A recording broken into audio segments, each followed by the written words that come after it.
Note का भुगतान हम लोग चाहते हैं। आप ये भुगतान जो है 500 रुपए का भी लगा सकते हो, आप ये भुगतान 100 रुपए का भी लगा सकते हो। लेकिन एक साथी ने हमसे पूछा कि ये 2000 रुपए का जो भुगतान लगाएंगे तो 2000 रुपए का नोट तो 30 तारीख के बाद जो है वो लीगल टेंडर नहीं रहेगा या इनवैलिड हो जाएगा, तब क्या करेंगे? तो आपकी जानकारी के लिए हम बता दें, आज 2000 रुपए से आप अगर कोई चारपाई खरीद लाएंगे तो 30 तारीख को वो टूट जाएगी क्या? नहीं ना। 2000 रुपए का नोट जैसे ही आपने बैंक में लगाया, उसके लिए आवेदन आपने दे दिया, वो नोट का नंबर बैंक के पास चला गया, वो नोट वैलिड रहेगा जब तक बैंक उस केस का समाधान नहीं करता। इसलिए वो नोट संभाल कर रखना है, वो इनवैलिड नहीं होगा। उससे पहले हम उसका भुगतान मांग चुके हैं। ये एक सवाल। दूसरा जो तरीका मैंने आपको बताया था, ये तो एक काम है, ये कैसे लगाना है ये मैं आपको बताऊंगा कि ये कैसे लगाना है, ठीक है ना बात। उसके लिए आपको क्या करना है, जितने लोगों को जानते हो, घर में जितने लोग हैं, उन सब के नाम की एक एक ईमेल आईडी बना लीजिए। मान लीजिए आप घर में 5 लोग हैं, भाई सबसे जरूरी बात हो रही है, इधर ध्यान दे लो, फिर बाद में मत कहना। घर में अगर 5 लोग हैं तो 5 ईमेल आईडी बना लो। उन ईमेल आईडी का पासवर्ड अपने पास सुरक्षित रखो, क्योंकि 5 लोगों ने आवेदन लगाना है तो 5 जगह से मेल जाएगी आरबीआई को, क्योंकि अभी बैंकों के पास नहीं देना, हमने इशूइंग ब्रांच को देना है, डायरेक्टली आरबीआई को देना है कि हमको हमारा पैसा इशू करो इस नोट के बदले में। चौथा शुक्रवार, वो 30 तारीख से पहले होगा, उस दिन हम एक वीडियो जारी करेंगे, उसमें हम ईमेल आईडी भी मेंशन करेंगे, कौन सी चिट्ठी अटैच करनी है वो भी मेंशन करेंगे।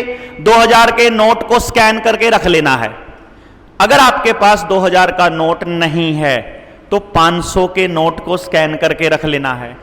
आप एक 500 का नोट ब्लॉक कर सकते हैं, एक कर लीजिए। एक नोट ब्लॉक करोगे 500 का तो लगभग आधा किलो सोना आएगा, बस खाली 400 ग्राम के करीब आएगा। अगर 4 कर लोगे तो 1.5 किलो आएगा, अगर 8 कर लोगे तो 3 किलो आ जाएगा। तो जितने नोट आप ब्लॉक कर सकते हो, ज्यादा मत करना। एक जने के हिस्से में ज्यादा से ज्यादा 10,000 रुपया रखना बस। मतलब घर का जो एक व्यक्ति है, ज्यादा से ज्यादा 10,000, क्योंकि हमको संख्या ज्यादा करनी है, नोट कम रखने हैं। समझ गए ना। हमारी 1% जनसंख्या को देने के लिए भी 0.1% को भी देने के लिए नहीं है उनके पास पैसा, सोना नहीं है, तो वो क्रैश होना है, तय है, वो खुद क्रैश करने वाले हैं। उससे पहले हम तुम्हारी कब्र खोदेंगे ना, उनको बता रहे हैं। तो आपको उस चौथे शनिवार की वीडियो में ईमेल एड्रेस, लिंक, सब कुछ आएगा। तो आपको क्या करना है, सबने वो ईमेल एक ही दिन भेजनी है आरबीआई को। क्योंकि अगर अभी भेजना शुरू कर दोगे ना, धड़ाधड़ देखोगे 100 ईमेल आ गई, 200 ईमेल आ गई, तो आरबीआई क्या करेगा, रुपए वाले नोट को, उस पूरी की पूरी मेल का कंटेंट को ब्लॉक कर देगा कि जो भी व्यक्ति ये वाली चीज लिखी हुई मेल आएगी वो मेल उन तक पहुंचेगी ही नहीं। अब चौथा शनिवार छुट्टी होती है बैंक वाली की, ठीक है ना, और 6 बजे सब घर चले जाते हैं। 8 बजे वीडियो जारी होएगी, 9 बजे तक सबकी मेल पहुंच चुकी होगी। जब तक वो सर्वर डाउन करेंगे तब तक तो लाखों लोगों के आवेदन लग चुके हो जाने चाहिए। समझ गए ना।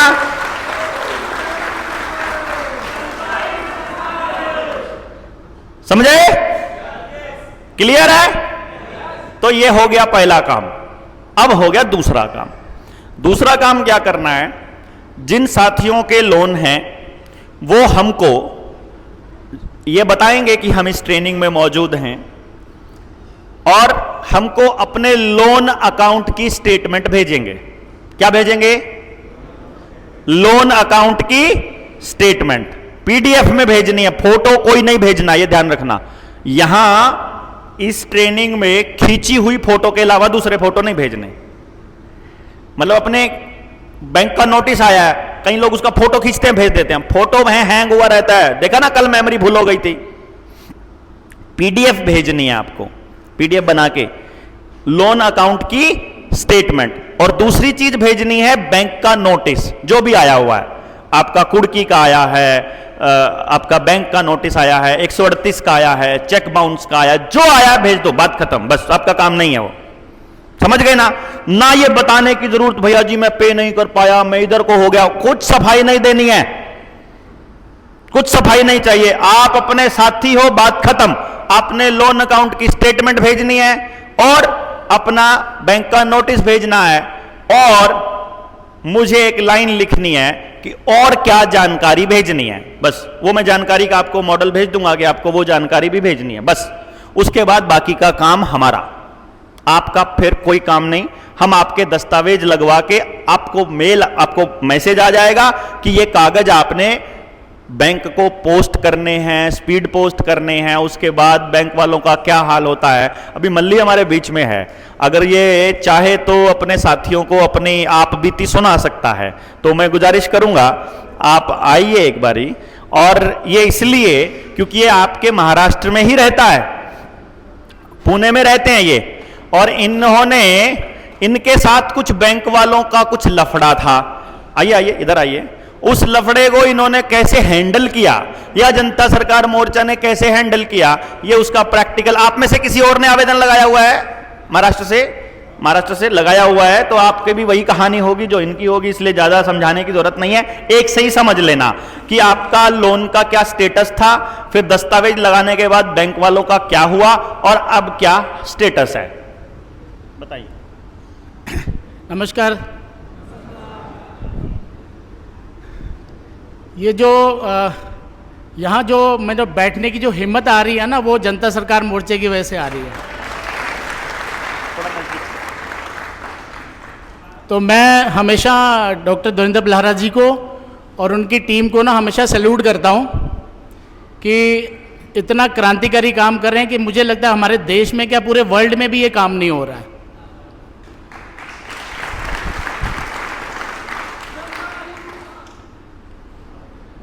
तो बेसिकली वैसे मैं प्राइवेट सेक्टर में मैंने 15-18 साल काम किया एज ए सीनियर मैनेजर। एक कंपनी में 1,00,000-1.25 लाख रुपए की मेरी सैलरी थी। किसी कारण से मैंने लॉकडाउन से पहले को बिजनेस शुरू कर लिया, उसके बाद लॉकडाउन शुरू हो गया, तो जितनी सेविंग थी, पता ही आपको नौकरी वाले कितना कमा लेते हैं, तो काफ़ी नुकसान हो गया। उसके बाद लॉकडाउन के बाद नौकरी 2 साल तक कोई नौकरी नहीं मिली, बहुत कोशिश की, तो सीनियर पोजीशन पे था, तो इसीलिए नौकरी वगैरह जो नहीं मिला। तो आज मुझे 4 साल हो गए हैं, मेरी 1 रुपये की भी इनकम नहीं है। तो मैं ये कहना चाहता हूँ, उसके बावजूद भी मैं अब दिल से तगड़ा हूँ और हिम्मत से, और हर चीज़ को मैं फेस कर रहा हूँ। तो ये जो सारा जो क्रेडिट जाता है वो जनता सरकार मोर्चे को जाता है। हाँ जी। तो मेरा कहने का मतलब आपको घबराने की जरूरत नहीं है। मैं आर्मी ऑफिसर का बेटा हूँ, फाइनेंशियली थोड़ा बैकग्राउंड ठीक था, पैसे कमाए थे, तो 4 साल तक आज भी मैं डटा हूँ और मैं हारा नहीं हूँ। हालांकि जनता सरकार मोर्चे से पहले मैं 3-4 महीने में सो नहीं पाया, क्योंकि ऐसी हालत थी। मेरी जो प्रॉपर्टी है वो और एक मेरे पास प्रॉपर्टी है 70-80 लाख की। मैंने बैंक को कहा कि मैं आपका कर्जा देने को तैयार हूँ, मेरी ये 70-80 लाख की प्रॉपर्टी आप ले लो। और मुझे मेरा 25 लाख का कर्जा था। हाँ, 25 लाख का मेरा कर्जा था बैंक का, तो 8 साल से मैं पे कर रहा था। तो बाद में ऐसी हालत हो गई कि मेरे पास पैसे पे करने को तैयार नहीं। तो मैंने बैंक को रिक्वेस्ट की कि देखिए मैंने आपको मैं पैसा दूंगा, मुझे 25-30 लाख का और लोन दे दो, मेरी ये 70-80 लाख की प्रॉपर्टी रख लो। तो उनका जवाब आता है कि आपका तो बिजनेस ही नहीं है कुछ, और बिजनेस जो आपका था उसकी कोई इनकम नहीं है, ना आपकी नौकरी, तो हम आपको लोन नहीं दे सकते। तो मैंने कहा यार 1.5 करोड़ की प्रॉपर्टी मैं आपको देने को तैयार हूँ और रखी हुई है, या मैं आधी रखी हुई आधी देने को तैयार हूँ, आप मुझे 25 लाख देने को तैयार नहीं हो। उनके तो फोन वगैरह भी आते थे। हाँ, उन्होंने मेरा जीना हराम कर दिया। मैं पहले नाक रगड़ रहा था उनके सामने कि मेरे को दे दो, लेकिन और फ़ोन इतने आते थे कि 7 महीने तक मैंने किस्तें नहीं दी। तो मैंने घर में गुंडे भी आए शुरू आ गए, मतलब तो 20 दिन में 20-25 कॉल आना शुरू हो गया। मतलब घर पे उन्होंने जो कहते हैं ना भाड़े के जो टट्टू होते हैं, गुंडे, छोटे मोटे टपोरी होते हैं, वो सारों को मैंने फेस किया। और ये सारा मैं सैल्यूट करता हूँ जनता सरकार मोर्चा को कि हिम्मत आई मेरे अंदर कि इन्होंने मेरे को सपोर्ट किया। तो सिचुएशन ये है कि आवेदन लगाने के बाद, हाँ, आवेदन लगाने के बाद फिर मैंने डॉक्टर साहब ने मुझे एक वीडियो में मैंने सुना, रात को 12 बजे मेरे दिमाग में आया कि डॉक्टर साहब ने एक का नाम लिया कि जिनका भी प्रॉब्लम है अब इनको फ़ोन करो और आपको हम पेपर सपोर्ट करेंगे, आपका कर्जा चुकाएंगे, हम कर्जा माफ़ी नहीं करेंगे, कर्जा चुकाएंगे। तो मैंने उनसे बात की और मुझे 4-5 दिन में मुझे इन्होंने पेपर भेज दिए, वो मैंने बैंक को भेज दिए। आज 3-4 महीने हो गए, 5 महीने हो गए, वो कभी ना फ़ोन कर रहे हैं, ना मुझे पैसा मांग रहे हैं, ना मेरे लेटर का जवाब दे रहे हैं।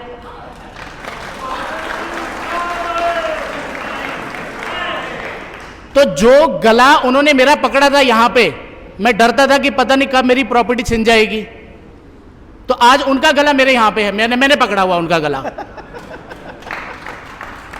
जो गला इतने टाइम से मेरी सांस फूली थी, आज उनकी सांस फूली हुई है।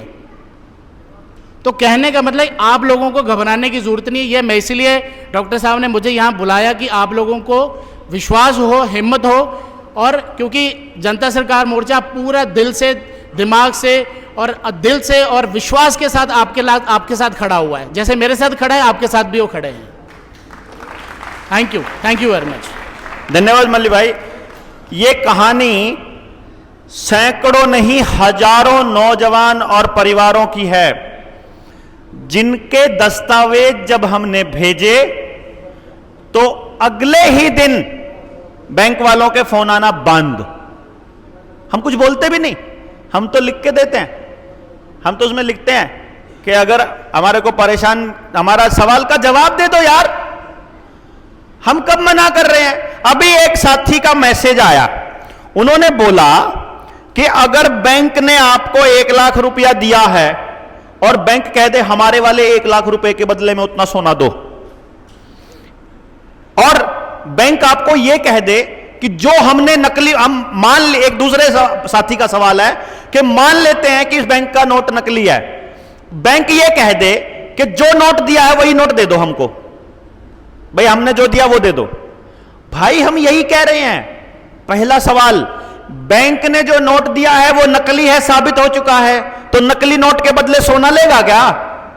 लाठी मिलेगा उसके बदले? तो पहली बात, पहले सवाल का जवाब तो ये हो गया, नकली नोट के बदले थोड़ी कुछ मिलेगा। अब आता है दूसरे सवाल का जवाब कि बैंक कह दे कि हमको वही नोट दे दो, तो कह देना बैंक, क्योंकि उस नोट में कारोबार करना क्राइम है भारत के कानून के हिसाब से। तो बैंक ये कह ही नहीं सकता कि हमको वही नोट दे दो। इसीलिए बैंक ये कह दे कि हमको वो दे दो तो भी फंसता है, बैंक कह दे असली वाला दे दो तो उसने दे नहीं रखा हमको, वहां भी फंसता है। तो बैंक क्या जवाब दे?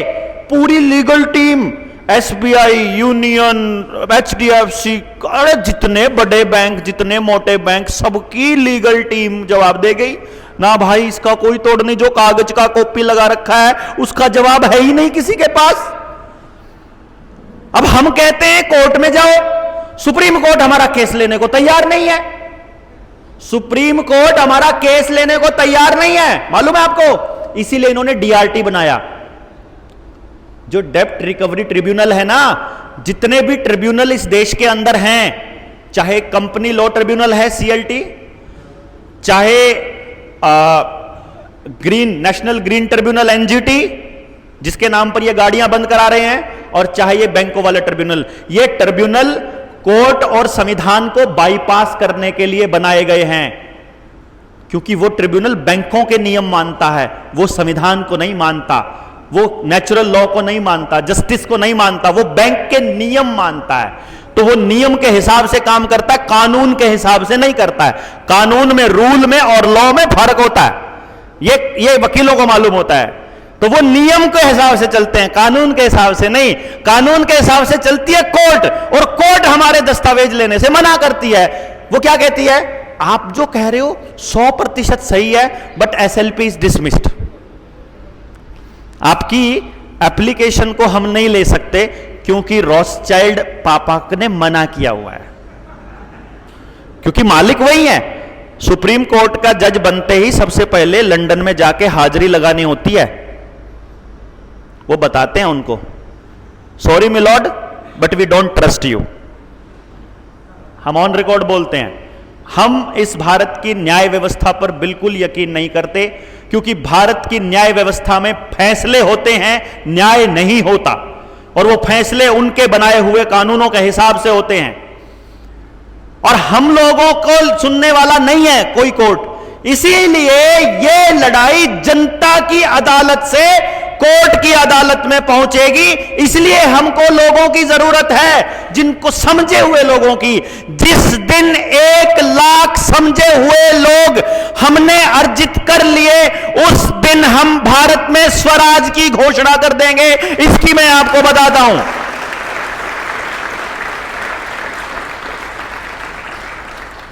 हम आदमी समझे हुए लोग, जो दूसरे भाई को पहले रखते हो, खुद से पहले रखते हो, ऐसे लोग चाहिए हमको। अगर वो लोग हमसे अर्जित नहीं हुए, हमने नहीं करना कुछ, फिर हम जगाते रहेंगे आपको जीवन भर। आप में से कोई निकल के आएगा फिर आने वाले टाइम में लड़ाई को आगे लेके जाने वाला, वो भी मंजूर है। हमको इस लड़ाई का वाहक बनने का, इसका क्रेडिट लेने का कोई शौक नहीं है। हमारा टारगेट है अगली पीढ़ी तक बात जाए, ज्ञान जाए, समझ जाए। आपको 10वीं क्लास में पढ़ने वाले बच्चों को, 11वीं में पढ़ने वाले बच्चों को, 12वीं में पढ़ने वाले बच्चों को मोबाइल की, डिजिटल करेंसी की, इस रुपए के खेल की पूरी जानकारियां स्कूल में जा जाकर देनी पड़ेगी। जहां जहां आपके कांटेक्ट हैं, जहां जहां आपकी समझ है, अगली पीढ़ी को पूरा जागृत कर दीजिए कि जब वो बड़े हो तो उनको मालूम हो कि तुम्हारे बाप दादाओं के साथ भी ठगी हुई थी और तुम्हारे साथ भी ठगी करने का प्लान चल रहा है, तुमको भी बर्बाद करने की योजना बन रही है। यह हमको करना पड़ेगा, रास्ता नहीं है कोई और अपने पास।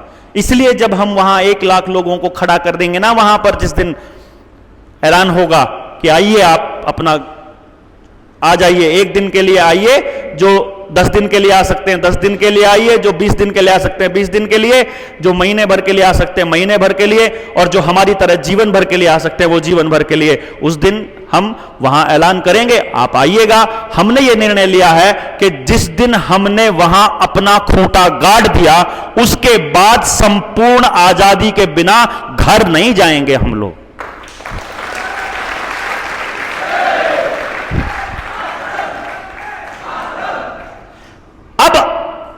रुपया लगाना हो गया, आपके कर्जे का सलूशन हो गया ना। अब किसी को कुछ पूछना तो नहीं कि मेरा कर्जे का सलूशन कैसे होगा। कागज भेजो, कागज भेज देंगे, जो करना है आगे बता देंगे, बात खत्म यार। लेकिन इसमें अब एक पंगा आएगा। 2 चीजों का ध्यान रखना है। पहली चीज यह है, हमको किसी भी व्यक्ति से पैसे के लिए उसका आवेदन नहीं लगाना है। कई लोगों के ये दिमाग में है कि हम लोग अगले का आवेदन लगाएंगे, उससे 15% ले लेंगे, उससे 20% ले लेंगे, ऐसा कर लेंगे, वो कर लेंगे। जनता सरकार मोर्चा ने 2-3 चीजें तय की हुई है। उसमें से पहली चीज ये है, यदि किसी का लोन थोड़ा है, 30,000, 50,000, 1 लाख, 2 लाख, अगर कोई 2 लाख रुपए भी चुकता नहीं कर पा रहा, तो आप समझ सकते हैं कि वो बहुत ज्यादा अमीर आदमी नहीं है। उससे हमको पैसा डिमांड नहीं करना किसी से भी, समझ गए ना। 1000, 2000, 500 वो हमारे साथ समर्थन में जुड़ने के लिए जनता सरकार मोर्चा को सहयोग राशि देना चाहे तो वो दे सकता है। हम जितनी भी राशि हम अगले से बोल रहे हैं, हम केवल सहयोग राशि के नाम पर बोल रहे हैं। यह पैसा किसी भी जनता सरकार मोर्चा के साथी के घर नहीं जाएगा, 1 पैसा भी नहीं जाएगा। सारा का सारा पैसा समाज में वापस लगने वाला है, जितने भी आयोजन होते हैं इन सब चीजों के लिए। यह पहली चीज है। इसके लिए हमने दर रखी है 10% की। मान लीजिए आप किसी साथी को, आपका कोई साथी ऐसा है जिसका 100 करोड़ का लोन है, जिसका 50 करोड़ का है, जिसका 20 करोड़ का है, 10 करोड़ का है, 5 करोड़ का है, तो आपको वहां पर एक चीज समझनी पड़ेगी। वो मोटा आदमी है, उसका बहुत पैसा बच रहा है, वो अगर हमको देता है सहयोग राशि, तो आप वहां पर अपना बड़ा हिस्सा रख सकते हैं। आप उसमें 1-2% अगर फालतू लेना चाहते हैं किसी से, तो अगले व्यक्ति को बताकर लेना है।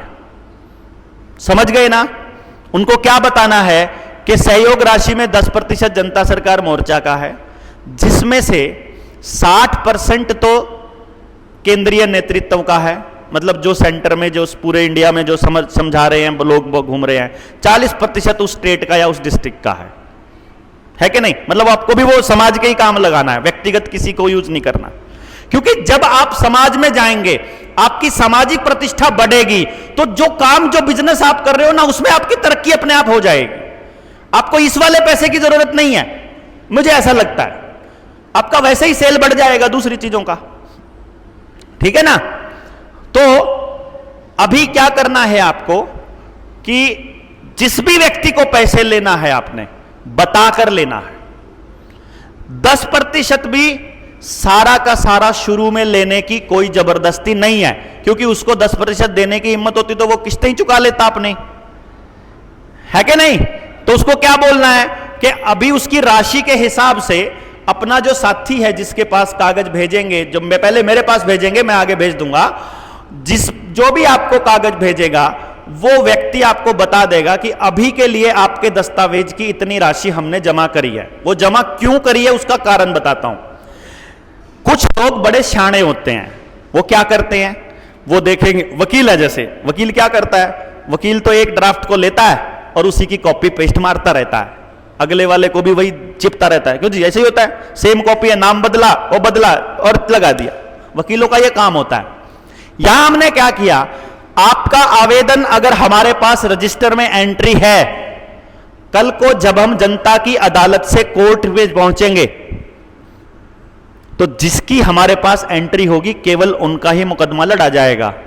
आपने अपने पैसा कमाने के चक्कर में 20-50 लोगों के आवेदन लगा रखे हैं, उनका मुकदमा नहीं लड़ा जाएगा। फिर आपकी जिम्मेदारी होगी, जूते आपको पड़ेंगे। समझ गए ना? डेढ़ शाना नहीं बनने का, इज्जत से करने का हम आपको मौका दे रहे हैं। आप समाज में अपनी प्रतिष्ठा बनाइए, उसको कोई नहीं रोक रहा है। जो करना है बताकर करना है, किसी भी व्यक्ति को झूठ नहीं बोलना है। जनता सरकार मोर्चा का पहला नियम है, हम अपने किसी साथी को वो जबान नहीं देंगे जो हम पूरी नहीं कर सकते। आपने भी अपने साथियों को, अपने गांवों को वो जबान नहीं देनी है, हवा में बात नहीं करनी है जो आप पूरी नहीं कर सकते। ये आपने ध्यान रखना है। इतना तो कर ही सकते हैं अपन, ठीक है ना? तो वो हर किसी की जो राशि है, सहयोग राशि, वो अलग अलग होगी। फिर जब आपके घर गुंडे आना बंद हो जाएं, महीना 2 महीना आपको किस्तें देने से राहत मिल जाए, चैन की नींद सोने लग जाओ, तो ऐसे किसी आयोजन में जैसे नवनाथ भाई को शॉर्टेज पड़ी हुई है तो उस दिन दान कर जाओ, है कि नहीं? अभी भी आपको करना है ये दान, आज भी करना है। इस आयोजन में हमको काफी शॉर्टेज पड़ी हुई है, तो आप लोगों के पास, जिसके पास थोड़ी बहुत उपलब्धता है, आप अपने हिस्से से ज्यादा आप देकर के जाएं, तो मेरे ख्याल से इन भाइयों का काम चल जाता है ना? श्रीखंडे साहब ने बड़ी मेहनत करी है, अगर उनको भी नुकसान हुआ तो दिक्कत है। बैठ करके आप लोग प्लान करिए कि किसी भी भाई के एक आदमी के ऊपर नहीं पड़ना चाहिए, सारे भाई मिलकर इस सारे खर्चे को वहन कर ले तो ज्यादा बढ़िया रहता है। क्योंकि अगली बार आयोजन करने की हिम्मत आती है, नहीं तो क्या लगेगा, मेरा कौन सा अकेले का काम है, मैं क्यों करूं, ऐसा आएगा भावना। वो भावना नहीं आनी चाहिए, ये लगना चाहिए कि सारे भाइयों ने मिलकर इस सारी आयोजन को कर लिया, तो जितना कम पड़ता है उस हिसाब से आप अपनी मर्जी से कर जाइएगा, किसी के ऊपर कोई जबरदस्ती नहीं है, लेकिन करिएगा जरूर। अपने हिस्से के भावे 10 रुपए दे के जाइए, पर दे के जरूर जाइएगा, ठीक है ना? और अगर किसी साथी को ऐसी भी दिक्कत है कि भाई मैं नहीं दे सकता हूं, तो आप बताइएगा, हम यहां से देकर भेजेंगे आपको। भाई कई साथी ऐसे, मान लो वो आ गए समाज के लिए, उनके अंदर दर्द है, लेकिन वो घर से खर्चा करते हैं तो उनके परिवार की व्यवस्थाएं बिगड़ती हैं, तो आप हमको बताइए, आप जाते हुए हम आपको दे के भी भेजेंगे, इसकी चिंता नहीं करनी है, ठीक है? क्योंकि हम सारा एक परिवार का हिस्सा बन चुके हैं, अब हम यहाँ साथ में रह चुके हैं, हमने एक खाना शेयर कर लिया, नमक शेयर कर लिया, थाली शेयर कर ली, रहना शेयर कर लिया, तो घर में रहने के जैसा हो गया। तो अब हम एक दूसरे के लिए खड़े होंगे, ऐसा एक दूसरे को मन से यह आश्वासन और वचन देना आपने है कि हम लोग सारे एक दूसरे के साथ खड़े होंगे। अगली जो ट्रेनिंग्स हैं उनका जिक्र हो जाएगा, अगले ट्रेनिंग्स की चर्चा होगी। जितने ज्यादा लोगों को ट्रेनिंग्स में भेजोगे उतना फायदा होगा। आपने 3 दिन में देख लिया कितनी जरूरी है ये ट्रेनिंग। ये आपके लोगों की आंखें खोलने के लिए काफी हैं। और वीडियोज से इतना ही ज्ञान मिलता है या सामने सामने थोड़ा ज्यादा मिलता है? वीडियो से ज्ञान नहीं मिलता, वीडियो से केवल इतना पता चलता है कि वो काम कर रहे हैं, बस। वीडियो का हमको भी मालूम है, वीडियो सुनने का टाइम नहीं है किसी के पास। आप लोग पूरी तरह से टाइम निकाल करके आए हैं, आप यहां बैठे हैं, आपने इतना सारा समय दिया है, एक दूसरे से ऊर्जा ली है, ये बड़ी बात है। तो आपको पहला स्टेप हो गया, कर्जे से आपकी मुक्ति हो गई, भाईचारा बनाना शुरू करना है, अपनी टीम बनानी शुरू करनी है, अपने लोगों को जोड़ना है। आपने मुझे व्हाट्सएप भी करना है कि आज की ट्रेनिंग में मौजूद हूं। जब आप व्हाट्सएप करेंगे तो मैं आपको नए ग्रुप का एक लिंक भेजूंगा। और एक काम करना, किसी ऐसे व्यक्ति को कोई लिंक मत भेजना जो यहां नहीं है, कहीं कहीं इस ग्रुप में जुड़ जा,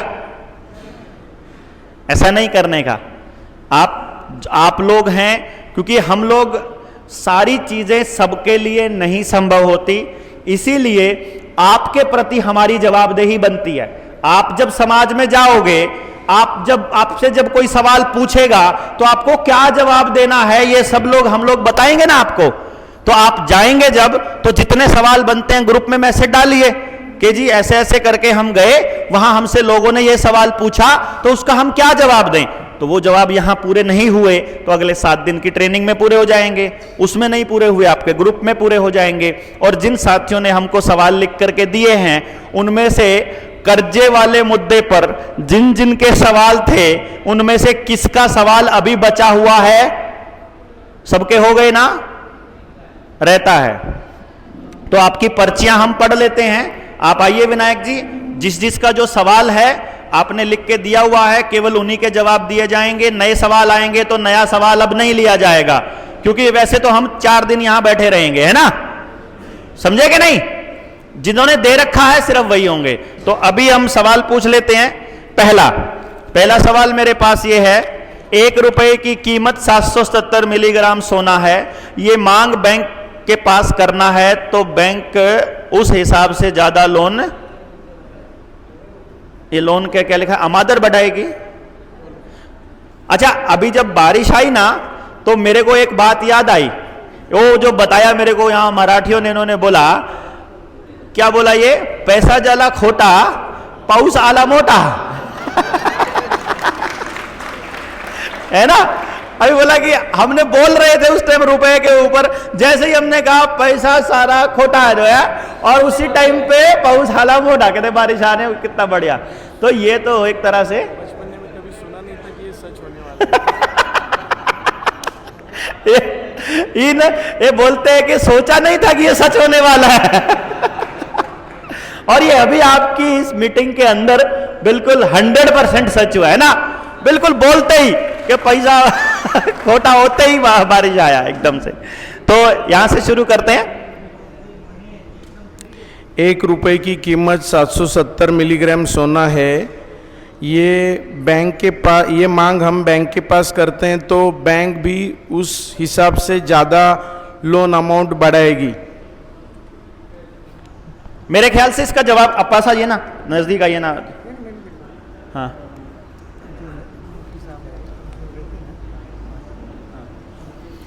तो हाँ, तो आप लोगों को मालूम पड़ गया।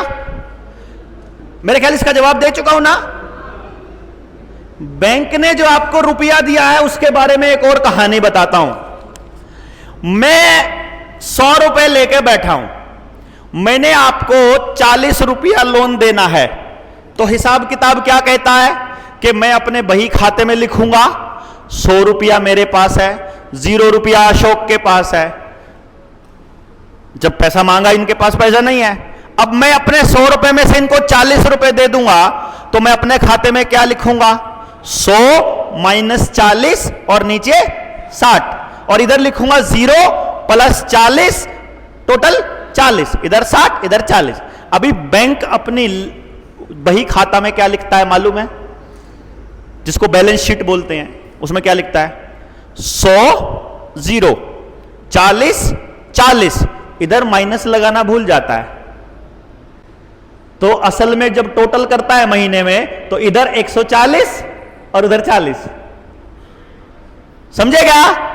यानी जब वो किसी को लोन देता है तो उसकी प्रॉपर्टी कम नहीं होती है, उल्टा बढ़ जाती है। वो उस प्रॉपर्टी को मान लेता है कि 40 लाख की प्रॉपर्टी तो हो गई अपनी। अब समझ गए बात? क्योंकि वो हवा में बनाई हुई है, वो है पैसा उसके बराबर में छपा नहीं है। हवा के पैसे के बदले में आपको लोन, जब प्रॉपर्टी जब मॉर्गेज कर लिया तो वो मान लेता है कि ये तो अब आएगी अपनी है, और वो अपनी बैलेंस शीट में लिखता है। हमने अपने आवेदनों में, जिसको 5-6 महीने हो गए थे और डीआरटी में केस वहां तक पहुंचा था, हमने वहां लिखा कोर्ट को कि बैंक ने हमको लोन दिया ही नहीं।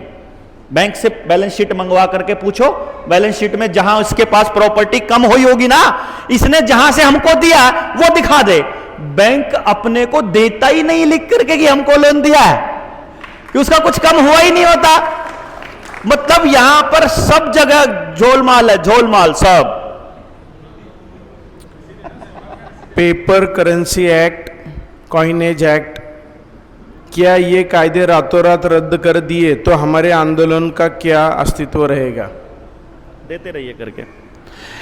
पेपर करेंसी एक्ट और ये अगर रद्द कर दिए तो क्या होगा? अगर कल को चुनी हुई सरकार ये नियम बना दे कि सरकार ने बहुमत से पास कर दिया है कि कल से सूरज पश्चिम में उगेगा और पूर्व में अस्त होगा, तो हो जाएगा। कल से सरकार ने निर्णय लिया है कि अब से 1 मिनट जो होगी वो 60 सेकंड की नहीं होगी, 59.9 सेकंड की होगी, तो हो जाएगा। 1 किलोग्राम जो है वो 1000 ग्राम का नहीं होएगा, 999 ग्राम का होगा, तो हो जाएगा। क्या सरकार पास कर देगी?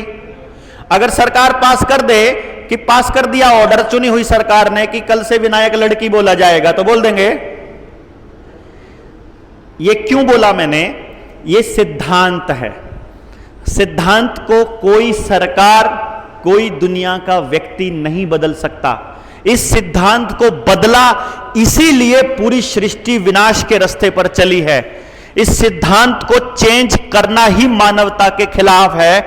यही कारण है कि सिद्धांत के साथ छेड़खानी असंभव है, और रुपया सिद्धांत है, पेपर करेंसी छापने का मानक है, स्टैंडर्ड है। स्टैंडर्ड के साथ कभी कोई छेड़खानी संभव ही नहीं। अगर हुई तो मानवता के इतिहास का सबसे बड़ा क्राइम होगा, और यदि वो क्राइम होगा तो इनकी गर्दन पकड़ पकड़ के धरती में पटकने का काम जनता सरकार मोर्चा वाले करेंगे, छोड़ेंगे नहीं इनको। बैंक वाले पुलिस का डर भी दिखाते हैं, साथ में प्रशासन को भी जोड़ते हैं। उस समय उनका सामना कैसे करें? बैंक वाले बैंक में कोई कर्मचारी और ग्राहक में गड़बड़ हो रही है तो वीडियो रिकॉर्डिंग नहीं करने देते हैं। देखो, आपने अब बैंक वालों को, अगर आप फंसे हुए हैं, जब ये बात आई है तो इसका मतलब आप फंस चुके हैं, आपके पास देने के लिए नहीं है, और बैंक वाले आपके पास आ रहे हैं और धमकियां दे रहे हैं। अब आपने आगे से एक भी किस्त नहीं देनी है, देनी तो नहीं, क्योंकि जनता सरकार मोर्चा के परिवार के हो गए। अब आपने कोई किस्त देनी नहीं। अब जब किस्त नहीं देनी है भैया, तो फिर एक खुफिया कैमरा खरीद सकते हैं। मोबाइल से ही तो वीडियो बनाने नहीं देते, पेन से तो बना सकते हो, यहां बटन में तो लगा सकते हो कि आने दो जो आता है। पहला स्टेप। दूसरा स्टेप, दूसरा बिंदु क्या है? पुलिस का डर दिखाते हैं। जब आपको पुलिस का डर दिखाएं तो उनको एक ही लाइन बोलनी है, बुला ले जिसको बुलाना है। इतना तो बोल सकते हो। दूसरा नंबर, प्रशासन को भी जोड़ते हैं। किसको जोड़ेंगे? प्रशासन को। किसी प्रशासन के व्यक्ति के पास कोई अधिकार नहीं है वो आकर आपकी किसी पूंजी को छेड़ सके। मैं ये आपको कानूनन बता रहा हूं। अगर किसी रिकवरी वाले एजेंट के साथ आपके घर में कोई बैंक वाला आता है या कोई पुलिस वाला आता है, आप केवल पुलिस वाले की आंखों में आंख डाल करके एक बात पूछ लेना, क्या आप ऑफिशियल ड्यूटी पर आए हो? 1 मिनट से पहले पलट जाएगा, नहीं हम ऑफिशियल नहीं आए, हम तो वैसे आए हैं इसके साथ। पुलिस का कोई कर्मचारी रिकवरी वाले के साथ आ ही नहीं सकता।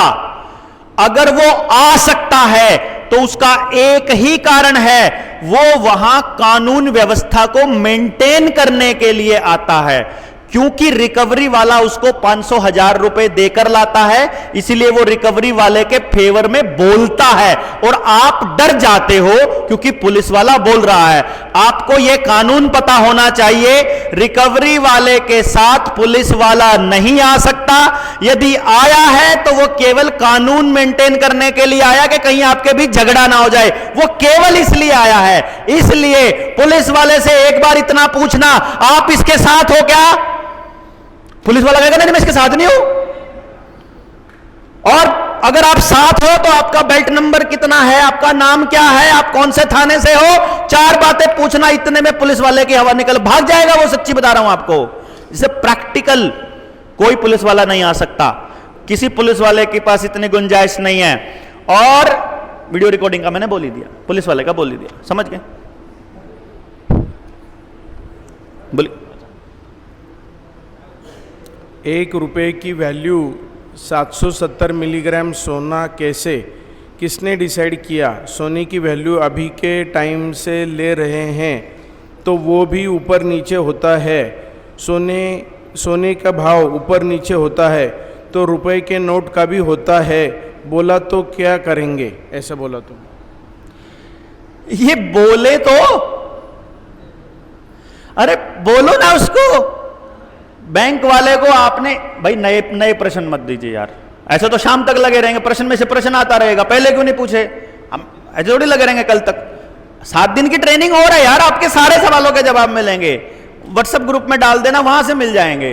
ऐसे करते रहोगे तो खाना कब खाओगे, जाओगे कब, हमको कब जाने दोगे, बातें कब करेंगे? तो लगे ही रहेंगे तो तुम बांधे रखोगे। बात यह है, बैंक का कर्मचारी आवेदन भेजने के बाद यदि आपके पास फोन करता है या आपके घर आता है तो आपने कुछ नहीं करना। एक तो ये कानूनों की परिभाषा आपको दे दी मैंने, 4 बार बोलोगे ना, पेपर करेंसी एक्ट 1882 तो ऐसे बोलता है, मेरे पास वो दस्तावेज पड़ा है, 1934 का आरबीआई एक्ट पड़ा है, कोइनेज एक्ट 1907 पड़ा है, और आईपीसी की धारा 489 पड़ी है, और इसकी धारा 25 पड़ी है। 4 लाइनें बोलोगे, बैंक वाला बोलेगा ये क्या होता है भाई? वो बोलेगा तेरे को नहीं मालूम है, तू बैंक में काम करता है, जा पहले पढ़ गया। और सुन, तेरे को लिखित में दिया है, लिखित में जवाब चाहिए। तुमने जब हमको लोन दिया था तब हमारी सारी जांच पड़ताल करी थी, हमको तो पता नहीं था तुम इतना बड़ा फ्रॉड कर रहे हो, नहीं तो मैं भी करता। अब मैं तुमको सारी किस्तें देने को तैयार हूं, मेरे पास रुपया पड़ा है, सारा पड़ा है, सारा दूंगा, 1 रुपया नहीं रखूंगा, बस मेरे सवालों के जवाब दे दे। लिखित में दिए हैं, लिखित में जवाब दे दे, मुझे कोई दिक्कत नहीं तेरा पैसा चुकता करने में। अपने आप कॉन्फिडेंस आता है ना कि सारा देंगे यार, कानून के हिसाब से देंगे, हम कर्जदार थोड़ी ना है, लेनदार हैं। जब आपके पास कागज आएगा ना बनके तो आपको बताएंगे 5 लाख का लोन मात्र 105-106 रुपए में, 125 रुपए में चुकता हो जाता है। 5 लाख रुपए का लोन आपने तो किस्तें भी दे रखी हैं सारी, इतनी सारी, तो 125 से फालतू जितना दे रखा है, हम उसमें लिखते हैं कि मैं लॉ अबाइडिंग सिटीजन हूं, मैं कानून के हिसाब से चलता हूं, भारत के कानून में यह लिखा हुआ है कि मेरे 1 रुपए की वैल्यू यह है, मैं वैध रुपए में कारोबार करता हूं, मैं अवैध रुपए में कारोबार नहीं करता हूं, और मेरे वैध रुपए की इतनी कीमत बनती है, मैंने तो तेरे को ज्यादा दे रखा है, मेरा वापस दे, और वैध रुपया दे जितना दिया है तेरे को। तो बैंक वालों की हवा निकलती है। अभी जो सुनील का 27 लाख रुपए का लोन था, जितनी किस्तें उसने भर रखी थी ना, उसने जो लेना आता है तो हमने हिसाब बना रखा है, पंजाब नेशनल बैंक के लोन है, सारे देश की पंजाब नेशनल बैंक की सारी शाखाएं बिक के भी उसका पूरा नहीं होता, इतना लेना है हमने। मतलब उल्टा लेने का आता है, एक किस्त भी दे रखी है तो आपको लेना आएगा बैंक से, चिंता ना करो, कानून के हिसाब से। शेयर मार्केट में बेस वैल्यू 1 रुपए का 1 शेयर होता है, तो स्टैंडर्ड वैल्यू वो भी मानते हैं, लेकिन 1 शेयर की वैल्यू ऊपर नीचे होती है तो मार्केट चलता है, तो इस हिसाब से रुपए का भी वैल्यू ऊपर नीचे होता है, ऐसे बोले तो। आप भी रोस्टेड वाली भाषा बोलने लग गए भाई। भैया जी शेयर और कहां स्टैंडर्ड? रुपया कमोडिटी नहीं है, रुपए की कोई वैल्यू नहीं होती, रुपया स्टैंडर्ड है। रुपया मतलब 777 मिलीग्राम सोना, बस। रुपया कुछ और नहीं है। रुपया मतलब स्टैंडर्ड, वो कॉमोडिटी नहीं है। उसको कॉमोडिटी बनाकर आपको धोखे में रखा गया है। आपने मान लिया कि रुपया बराबर 182, मतलब $1 बराबर 82 रुपया। ऐसा हो ही नहीं सकता भाई। डॉलर के मुकाबले रुपये का कौन सा वैल्यू है पॉसिबल? ये सब अवैध चल रहा है। शेयर मार्केट तो सारी अवैध है। शेयर मार्केट का पर्पज क्या है वो समझिए।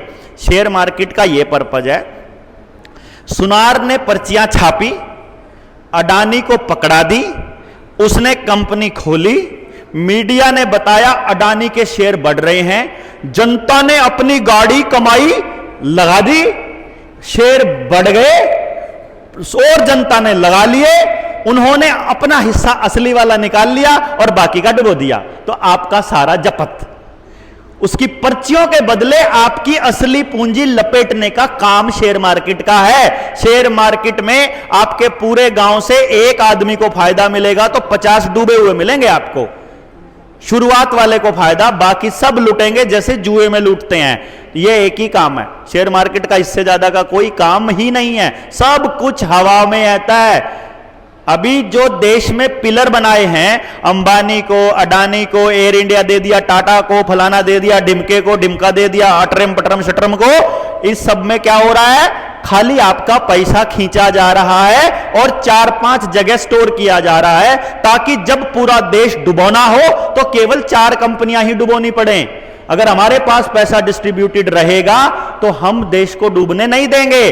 2008 की मंदी में भारत को कुछ भी फर्क नहीं पड़ा, क्योंकि हमारे पास बचत के रूप में घर में कैश होता था, हम कैश में लेन देन करते थे। तो मोदी जी की स्पेशल ड्यूटी लगी थी कि आपने नोटबंदी करके सबका घर में रखा रुपया देना है, और ताकि वो रुपया अंबानी अडानी को दिया जा सके और आपको हवा में लटकाया जा सके। तो अब जो है वो उन्होंने पूरी ड्यूटी निभाई है। अब अगला चुनाव समय से पहले करके मोदी जी की अगली ड्यूटी लगी है कंप्लीट नोटबंदी करके। अब 500 का भी नोट बंद करके सीबीडीसी को जबरदस्ती आपके ऊपर थोपा जाए, या युद्ध आपके ऊपर थोपा जाए, या फूड क्राइसिस आपके ऊपर थोपा जाए, या फ्यूल क्राइसिस या एनर्जी क्राइसिस आपके ऊपर थोपा जाए। और अगर मोदी जी इस बात को मानने से मना कर देंगे तो राहुल गांधी के साथ सेटिंग हो जाएगी। राहुल गांधी मानने से मना कर देगा तो अरविंद केजरीवाल से हो जाएगी। अगर वो भी मना कर देगा तो प्रियंका वाड्रा से हो जाएगी। इनको आदमी में इन्होंने पहले से सब सेट किया हुआ है। विपक्ष और सत्ता पक्ष सब कुछ ऊपर के इशारे से चलता है। वो ऊपर से तय होता है कि आने वाले प्रधानमंत्री को क्या तय करना है, कौन एनर्जी मंत्री बनेगा, कौन कानून मंत्री बनेगा। सारी लॉबिंग चुनाव होने से पहले होती है, सारी सेटिंग पहले होती है। कुछ भी ईवीएम से मतलब के अलावा कुछ नहीं होता। आपकी वोट बैंक, आपका वोट कहां जाता है आपको खुद नहीं पता है। केवल परसेप्शन के लिए मुद्दे बनाए जाते हैं। यानी आपको ऐसा लगेगा कि पुलवामा करवा दिया तो जीत गए, दंगे हो गए तो जीत गए, ये हो गया इसलिए जीत गए। वो केवल दिखाया जाता है, केवल परसेप्शन के लिए ही बनाया जाता है। बाकी सब कुछ चुनाव से पहले तय होता है, क्योंकि जो लास्ट वोटर है उसको मालूम ही नहीं वोट की प्रक्रिया कैसे चल रही है।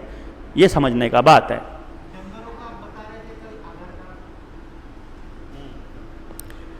क्या यह प्रोसेस बैंक में रखी गोल्ड लोन पर लागू होगा, और कार लोन जो बाकी के भी लोन है वो भी इसमें हम ले सकते हैं क्या? देखिए, गोल्ड लोन के केस में क्या होता है, बैंक आपको गोल्ड की कीमत का 80% ही लोन देता है।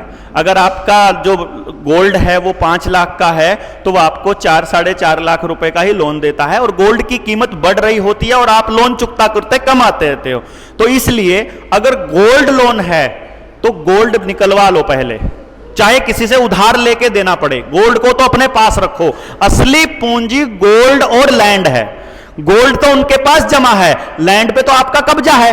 अगर गांव को जगा लिया, कोई बैंक, कोई सरकार, कोई डीसी, कोई तहसीलदार की औकात नहीं है आपके गांव में घुसने की। लट्ठाए खड़े रहो उस पूरा गांव, किसी की नहीं जाने देंगे, 1 एकड़ नहीं जाने देंगे, 1 इंच नहीं जाने देंगे, किसी की नहीं जाने देंगे। मतलब चाहे कोई दारू भी पीता है तो भी हमने खड़ा होना है, क्योंकि उसके लिए खड़े होंगे तो हमारे लिए कोई खड़ा होगा। इन्होंने क्या परसेप्शन बनाया, पहले दारूबाज आदमी की जमीन को करते हैं ताकि वो पूरे समाज में यह मैसेज जाए, अरे कमाई नहीं रहा था, देखो मैं भी तो कमा रहा हूं। कमाने वाला पूरे गांव में एक या दो मिलेंगे, लुटाने वाले बाकी सब मिलेंगे, सबका लुटने वाला है बाकी सबका। तो क्या करना है अपने को, जमीन नहीं जाने देनी किसी की, वो तो हमारी लैंड होल्डिंग है, उसकी कोई चक्कर नहीं है। सोना उनके पास रखा है, पहले वो ले आओ। दो ही पूंजी हैं बस आज के टाइम पे, अन्न, जमीन, सोना, इस और बाकी आदमी आपस के, ये बचाना है बस अपने को। बाकी किसी चीज पे फोकस नहीं करना, पानी पे फोकस करना है। जो प्राकृतिक चीजें हैं, जल, जंगल, जमीन और जानवर और आदमी, जन, इस पे फोकस करना है, फालतू नहीं करना किसी पे भी। यही असली पूंजी है, यही जिंदा रहने के लिए जरूरी है। पैसा नहीं खा सकते हम, सोना नहीं खा सकते हम, असली पूंजी है, यही अपना काम है। जिसको बैंक का नोटिस अभी तक नहीं आया है और अलग अलग बैंकों में कर्ज है, तो उसके लिए बैंकों का स्टेटमेंट पीडीएफ करके भेज सकते हैं क्या? मैं जवाब दे चुका हूं ना, नोटिस नहीं आया तो बाकी कागज भेजो ना यार।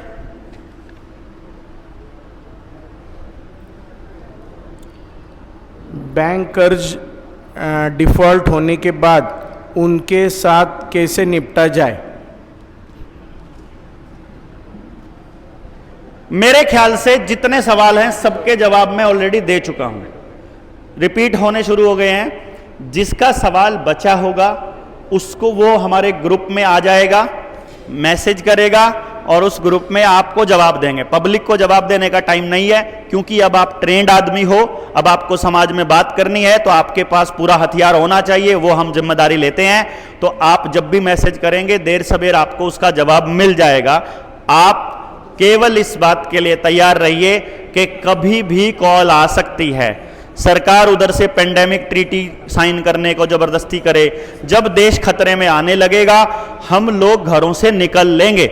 हमको आप आइए ना आइए हमें नहीं फर्क पड़ता, हमको लड़ना है, हमको अपने बच्चों के लिए लड़ाई में दाखिल होना है। हमको इस तरफ जाना है कि हम सरकार को सरेंडर नहीं करेंगे, किसी कीमत पर नहीं करेंगे। आजाद पैदा हुए हैं, आजाद ही मरेंगे, कोई सवाल पैदा नहीं होता, चाहे जो मर्जी हो जाए। हम सरेंडर नहीं करेंगे, हम कॉम्प्लाई नहीं करेंगे। हम संसार में परमात्मा की बनाई हुई कृति हैं, उसी के हिसाब से चलेंगे, प्रकृति के हिसाब से। इसलिए आपको क्या करना है, आपको अपनी सेना बढ़ानी है। जितने अच्छे लोगों को जानते हो, जितने भी अच्छे लोगों को जानते हो, उन लोगों को अगली ट्रेनिंग में भेजने का काम आपने करना है। एक एक व्यक्ति 5-5 आदमियों को भेजेगा तो मजबूत टीम बनेगी आपकी, क्योंकि वो आपके साथ खड़े तब होंगे जब उनको पता होगा कि खड़ा होना जरूरी है, खड़ा होना जरूरी है। अपनी अर्धांगिनी को लेकर आइए, अपनी पत्नी को लेकर आइए, अपने बच्चों को लेकर आइए, उनको बताइए कि ऐसा लड़ रहे हैं लोग। सुनील जब अपने बेटे को ट्रेनिंग में लेके आता है, यहां से जाने के बाद सारे भाषण याद है उसको, सारे भाषण। 4.5 साल का बच्चा है, सब समझता है, रिपीट करता रहता है गाड़ी में चलता चलता, और बोलता रहता है इन काले अंग्रेजों को तो मैं भगाऊंगा। समझे? मतलब आपको यह काम करना है, इसके बिना, अगली पीढ़ी को शामिल किए बिना यह लड़ाई नहीं जीती जा सकती। तो अभी आप क्या करेंगे, जो आपने अपनी सहयोग राशि देनी है वो देंगे, और मुझे आप व्हाट्सएप करेंगे। नंबर आपको बता दिया है 9518170000 कि मैं ट्रेनिंग में मौजूद हूं। ये अभी आप मुझे लिख करके भेजेंगे, अपना नाम, जिला और स्टेट आप लिख करके भेजेंगे, तो आपको मैं ग्रुप में ऐड कर लूंगा। आपको लिंक भेजूंगा, वो लिंक आपने आगे नहीं भेजना है। अगली प्रक्रिया के लिए मैं सुनील भाई को आमंत्रित कर रहा हूं, आपसे वो 10 मिनट के लिए और छोटी सी चर्चा करेंगे। उस चर्चा के बाद आपके इस कार्यक्रम की आधिकारिक समापन की घोषणा हम लोग करेंगे।